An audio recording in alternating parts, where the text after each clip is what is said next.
السلام علیکم ورحمۃ اللہ وبرکاتہ۔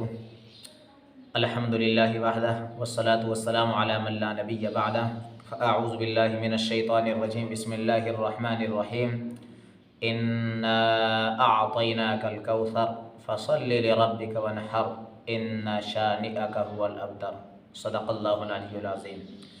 وقال النبی صلی اللہ علیہ وسلم من وجد ساعة لأن یضحی فلم یضحی فلا يحضر مصلانا او کما قال علیہ الصلاۃ والتسلیم۔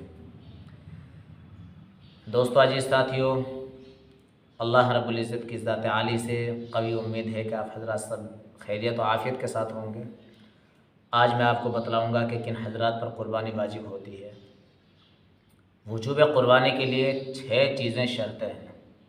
6 چیزیں پائی جائیں گی تو قربانی واجب، اگر وہ 6 چیزیں نہیں پائی جائیں گی تو قربانی واجب نہیں ہے۔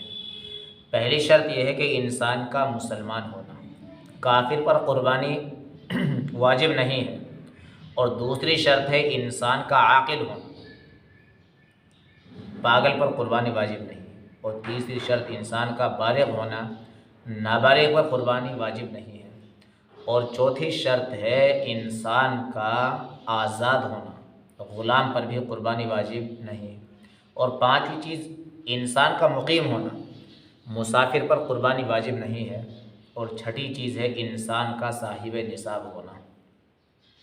نصاب کیا ہے؟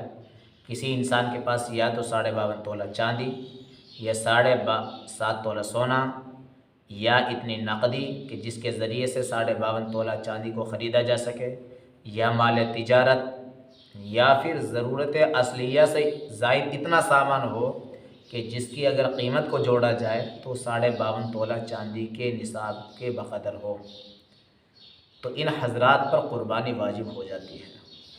ان حضرات پر قربانی واجب ہو جاتی ہے۔ ضرورت اصلیہ کیا ہے؟ ضرورت اصلیہ اس سامان کو کہا جاتا ہے کہ جس سامان کو انسان استعمال کرتا ہے، جس سامان کے ذریعے سے جان اور عزت و آبرو کو بچایا جاتا ہے۔ اس میں کھانا پینا، مکان اور کپڑے پہننا، یہ ساری چیزیں اس میں داخل ہیں۔ ہاں، ان چیزوں کے اندر مکان، کپڑے، برتن، ان چیزوں کے اندر کچھ چیزیں ایسی ہیں کہ جس کو انسان کبھی استعمال نہیں کرتا۔ مثلا کسی کے پاس 5 مکان ہے، 4 کو استعمال کرتا ہے، 1 ویسے ہی پڑا ہوا ایکسٹرا ہے۔ انسان کے پاس برتن ہے، 100 برتن ہے، 20 کو استعمال کرتا ہے، 80 ویسے ہی رکھے ہوئے ہیں۔ تو یہ ضرورت اصلیہ سے زائد سامان ہے جو رکھا ہوا ہے۔ کسی انسان کے پاس 10 بستر ہیں، 5 کو استعمال کرتا ہے، 5 ویسے رکھے ہوئے ہیں، ان کی کوئی ضرورت نہیں پڑتی۔ تو یہ جو سامان ہے جس کو اس انسان استعمال نہیں کر رہا ہے، ایکسٹرا ہے، تو اس کو کہتے ہیں ضرورت اصلیہ سے زائد سامان۔ تو اس کی قیمت کو جوڑا جائے گا۔ ہاں، اگر اس کی قیمت پہنچ جاتی ہے 52.5 تولہ کے نصاب کو، تو ایسے حضرات پر بھی قربانی کرنا واجب ہوگا، قربانی کرنا چاہیے۔ حدیث کے اندر بے شمار اس کے فضائل آئے ہیں۔ ہمارے نبی علیہ الصلاۃ والسلام نے ارشاد فرمایا، ما عمل ابن آدم من عمل یوم النحر احب الی اللہ من احراق الدم، کہ قربانی کے دنوں میں جو سب سے زیادہ محبوب عمل ہے اللہ کے نزدیک، وہ یہ ہے کہ جانور کے خون کو بہانا۔ اور قیامت کے دن پتہ چلے گا جب اس جانور کو لایا جائے گا، سارے اعضاء سمیت لایا جائے گا۔ ہمارے نبی فرما رہے وَإِنَّهُ لَيَأْتِي يَوْمَ الْقِيَامَةِ بِقُرُونِهَا وَأَشْعَارِهَا وَأَزْلَافِهَا، کہ اس جانور کو قیامت کے دن لایا جائے گا، اس کے سینگ، اس کے بال، اس کے کھر کے ساتھ لایا جائے گا، اور نامہ اعمال کے ترازو میں انسان کے اعمال کے ساتھ اس کو رکھا جائے گا، اور اس کے وزن کو کئی گنا بڑھا دیا جائے گا، تاکہ انسان کو اس کے ذریعے سے زیادہ نیکیوں کے اعتبار سے فائدہ ہو۔ اور پھر اللہ کے رسول نے آگے فرمایا، وَإِنَّ الدَّمَ لَا يَقَعُ مِنَ اللَّهِ بِمَكَانٍ قَبْلَ أَن يَقَعَ بِالْأَرْضِ، زمین پر خون گرنے سے پہلے اس جانور کا خون اور اس انسان کی یہ قربانی اللہ کے یہاں قبول ہو جاتی ہے، اس کو شرف قبولیت بخش دیا جاتا ہے۔ فَطِيبُوا بِهَا نَفْسًا، تو اس قربانی کے ذریعے سے اپنی جان کو خوش کرو۔ کتنی فضیلت کی بات ہے۔ ہمارے نبی علیہ الصلاۃ والسلام سے صحابہ پوچھ رہے ہیں، سوال کیا، مل اضاحی یا رسول اللہ، اے اللہ کے رسول، قربانی کیا چیز ہے؟ ہمارے نبی علیہ الصلاۃ والسلام نے ارشاد فرمایا سنت ابیکم ابراہیم علیہ الصلاۃ والسلام، یہ حضرت ابراہیم علیہ الصلاۃ والسلام کی سنت ہے۔ صحابہ نے کہا اللہ کے رسول فما لنا فیہا یا رسول اللہ، اے اللہ کے رسول ہمارے لیے اس میں کیا ملے گا؟ نبی نے فرمایا بکل شعرۃ حسنہ، ہر بال کے بدلے میں ایک نیکی ملے گی۔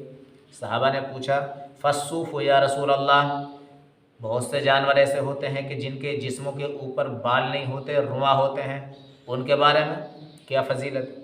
ہمارے نبی نے فرمایا بکل شعرۃ من الصوف حسنۃ، کہ ہر روئے کے بدلے میں بھی اللہ تعالیٰ ایک نیکی دیں گے۔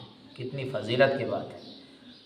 اللہ کے پاس ہمارے جس جانور کو ذبح کرتے ہیں اس کا خون اور گوشت اللہ کے پاس نہیں پہنچتا۔ لن ینال اللہ لحومها ولا دماؤها ولکن ینالہ التقوی منکم، اللہ رب العزت فرماتے ہیں کہ تمہارا گوشت تمہارا خون ہمارے پاس نہیں پہنچتا، ہمارے پاس تو تمہارے دلوں کا تقوی پہنچتا ہے۔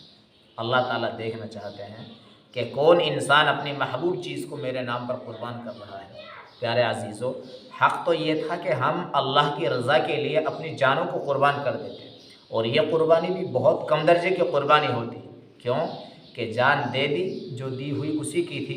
حق تو یہ ہے کہ حق ادا نہ ہوا، یعنی جان تو اللہ کی امانت ہے، اگر اس کو اللہ کے نام پر ہم قربان کر دیتے تو اس میں ہمارا کیا کمال تھا؟ لیکن اللہ رب العزت ہم سے جانوں کی قربانی نہیں مانگی بلکہ مال کی قربانی مانگی ہے۔ اب جو انسان صاحب ثروت ہیں، صاحب مال ہیں، صاحب وسعت ہیں، وہ پھر اللہ کی رضا کے لیے قربانی نہ کریں تو کتنی افسوس کی بات ہے۔ ہمارے نبی نے کتنی سخت وعید سنائی ہے ایسے لوگوں کے لیے۔ ہمارے نبی فرما رہے ہیں من وجد سعۃ لأن یضحی، جو استطاعت رکھتے ہیں قربانی کرنے کی لیکن پھر بھی قربانی نہ کریں، فلم یضحی فلا یحضر مصلانا، تو وہ ہمارے عیدگاہ میں حاضر نہ ہوں، ولا یقربن مصلانا، وہ ہمارے عیدگاہ کے قریب بھی نہ آئیں۔ تو اس لیے ہم سب کو اپنی جانب سے، اپنے مرحومین کی جانب سے ہر سال اللہ کی رضا کے لیے قربانی کرنا چاہیے، اور اچھے سے اچھے جانور کی قربانی کرنا چاہیے۔ اس کا فائدہ ہمیں دنیا میں بھی ملے گا، اور انشاءاللہ تعالی آخرت میں بھی اس کا اجر و ثواب بہت زیادہ مقدار میں اللہ تعالی ہم کو دینے والے ہیں۔ اللہ تعالی مجھے بھی، آپ کو بھی، پوری امت مسلمہ کو اپنی رضا کے لیے زیادہ سے زیادہ ہر سال قربانی کرنے کی توفیق نصیب فرمائے۔ وآخر دعوانا ان الحمد للہ رب العالمین۔